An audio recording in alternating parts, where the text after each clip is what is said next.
మా ప్రభుత్వం ప్రజాపాలన వచ్చిన తర్వాత ఇలా ఈ రాష్ట్రాన్ని అభివృద్ధి పదంలో తీసుకుపోవడంతో పాటు దేశానికి తెలంగాణను ఒక రోల్ మోడల్గా ఇచ్చేటువంటి ఒక ప్రయత్నాన్ని మా ప్రభుత్వం, మా ముఖ్యమంత్రి గారు, మా మంత్రులు చేస్తున్ననేటువంటి ఒక సత్యాన్ని ఈ సందర్భంగా నేను గుర్తు చేస్తా ఉన్నా అధ్యక్ష ఈరోజు తెలంగాణ సంబంధించినటువంటి ఉద్యమంలో గౌరవనీయులు పెద్దలు అమరుడు గద్దరన్న కానీ, గూడ అంజన్న కానీ, వారి పాత్ర, వారి కృషి, వారు తీసుకొచ్చినటువంటి సాహిత్యం తెలంగాణ ఉద్యమాన్ని నిలబెట్టింది, నిటారుగా నిలబెట్టింది, విజయ తీరాలకు చేర్చింది అనేటువంటి విషయాన్ని ఈ సందర్భంగా గుర్తు చేస్తూ వారికి గడిచినటువంటి తెలంగాణకు పేటెంట్ అని చెప్పుకుంటున్నటువంటి ప్రభుత్వం ఇచ్చినటువంటి గౌరవం ఏంది అధ్యక్ష?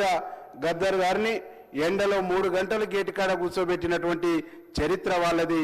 గూడ అంజయ్యను పట్టించుకొని చరిత్ర వారిది.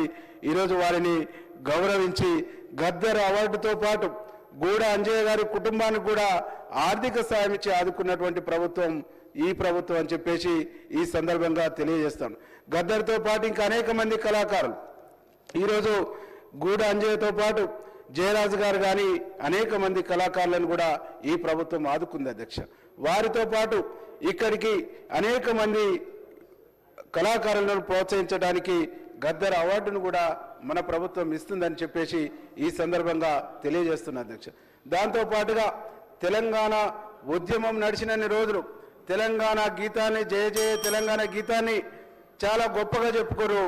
కానీ అందశ్రీకి గౌరవం ఇవ్వటమే గుర్తు లేకుండా, గౌరవం ఇవ్వటమే వాళ్ళకి ఇష్టం లేక ఆ జయ జయ తెలంగాణ పాటను కూడా జాతీయ గీతం చేయడానికి వాళ్ళు నిరాకరించారు అనేటువంటి విషయాన్ని ఈ సందర్భంగా గుర్తు చేస్తూ తెలంగాణ మనోభావాల్ని గౌరవించినటువంటి పార్టీగా, తెలంగాణ ప్రజల మనోభావాల్ని గౌరవించినటువంటి ప్రభుత్వంగా జయ జయ తెలంగాణ సాంగ్ను ఈరోజు జాతీయ గీతంగా చేసినటువంటి ఘనత కూడా మీ ప్రభుత్వం, రాష్ట్ర గీతంగా చేసినటువంటి ఘనత కూడా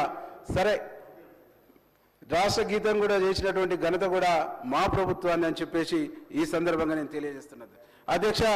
ఇంకా తెలంగాణ తల్లి విగ్రహాన్ని సంబంధించినటువంటి అనేక రకాలుగా మాట్లాడుతున్నారు అధ్యక్ష. నిజంగా తెలంగాణ తల్లి విగ్రహం మీద వారికి ప్రేమ ఉంటే గడిచిన 10 సంవత్సరాల ప్రభుత్వంలో దాన్ని అధికారికంగా ఎందుకు వాళ్ళు గెజెట్ తీసుకురాలేదని చెప్పేసి ఈ సందర్భంగా నేను గుర్తు చేస్తా ఉన్నా అధ్యక్ష. తీసుకురాకపోగా ఏం మాట్లాడతారు అధ్యక్ష? ఈరోజు తెలంగాణ తల్లి బడుగు బలహీన వర్గాల అన్ని వర్గాల అన్ని కులాల ప్రతిరూపంగా తెలంగాణ తల్లి విగ్రహం ఉంటే పాపం దొరలకు అది నచ్చట్లేదు అధ్యక్ష. కాబట్టి గాంధీ భవన్కు ప్యాక్ చేసి పంపుతానంటారు అధ్యక్ష.